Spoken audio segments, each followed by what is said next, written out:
স্বামীর নিন্দা কখনো কখনো তুমি সইতে পারো না, এটা নিয়ম নাই। গুরুদেবের নিন্দা কখনো শিষ্য সইবে না, এটা নিয়ম নাই।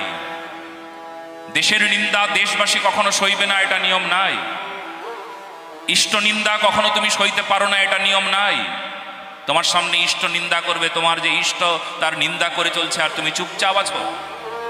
পারো যদি জীবটাকে টেনে ছিঁড়ে দাও, আর যদি না পারো তাহলে নিজের দেহকে ত্যাগ করে দাও।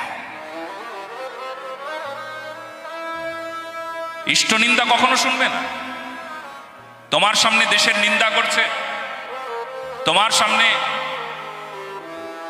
ভারতবর্ষকে বদনাম করছে, পাকিস্তানকে জিন্দাবাদ করছে, তুমি সামনে আছো, তুমি শুনছো, তোমার কানে আসছে, তুমি চুপ করে আছো, তখন তুমি নির্বাক। তার মানে তোমার রক্তে দোষ আছে। বলো না গো রাধে রাধে।